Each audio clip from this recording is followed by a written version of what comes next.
I'm recording this on March 9th, 2022. Now, March has become a very solemn month, right? Because, well, 2 years ago, I was getting ready to memorialize the anniversary of Fukushima. It would have been a 9-year anniversary. In 2020, I made a resolution to normalize my relationship with food and to go on regular fasting. And I looked at that as an opportunity to do a fast in mourning of Fukushima. I love to mourn and fast because it makes it hard to cheat, because you feel like you're letting down people that you're mourning for, right? I have family members, extended family members from Japan. I can't let them down. Now, as I'm doing that, little did I know March 2020 was going to be I was already in a future anniversary, right? So the following year, I fasted for both Fukushima and for the COVID-19 anniversary. Little did I know that this year would become another solemn month, right? Because of Russia's invasion on Ukraine. That one also hits close to home. I dated a girl from Poland many years ago, and we split up because she wanted children. And what was really sad a couple days ago was I was looking at my Facebook feed, and they were talking about how the Polish families had donated all this stuff, and including some strollers at the train station in Poland, so that when the Ukrainians get off, if they have children, they could use them, right? That really hit close to home because it felt like the children I never had, right? For me, that's what it felt like. And it hit close to home because I also recognized that train station. It was in Warsaw, I think. And I recognized it, and I thought about the children I didn't have. And that's when it really became personal. It became a little bit personal to me.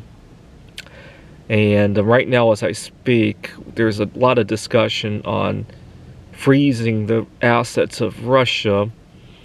And unfortunately, a lot of Russia's assets are in an unfreezable form, right? They're God's money, gold, right? Now, so they were talking about how we could freeze Russia from selling some of the gold. Excuse me, that's part of the reason why gold exists, right? Now, here's the thing. They might not freeze Russia from selling gold, but the central bankers are masters at manipulating the price of gold, and that makes me smile.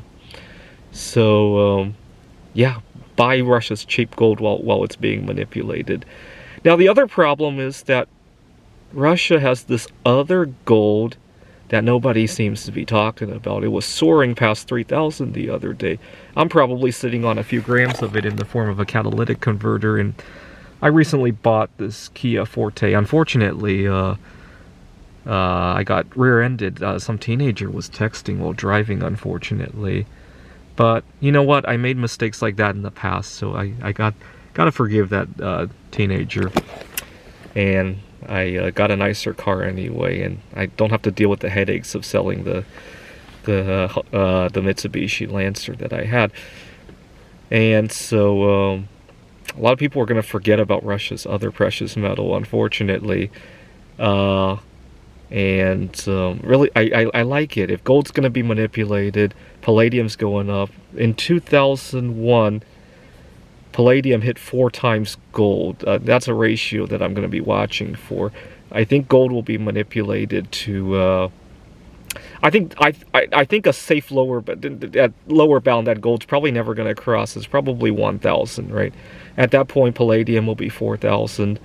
If I can buy some gold at that point, and then in 2008, after the financial crisis, gold was 700, palladium was, I think, below 200. So the other way around, right? 16 to 1 swing, right?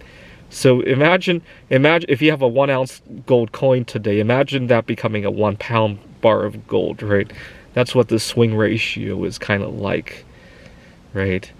Or better yet, some of the base metals, right? I can see copper doing what nickel did the other day, right? Because we actually need to use copper every day, right? Nickel kind of just sits around, right?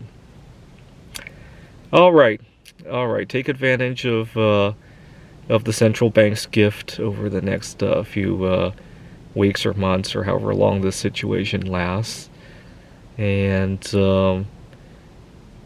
try to stay healthy, right? You might need it. Now, actually, my mom was very concerned at the beginning of the pandemic when I was losing a lot of weight. She was worried that if I get fit again, that I might be drafted for World War III. I made a video about that a couple days ago. But you know what? I'm probably one of the most fitting people to go to World War III, right? I don't have any children to leave behind. And I think I'll feel proud about doing that. You know, if the choice was be unhealthy and miserable, or be healthy but have to fight World War III, I mean, think which one you would rather choose, right? Especially if it's fighting for a good cause, right?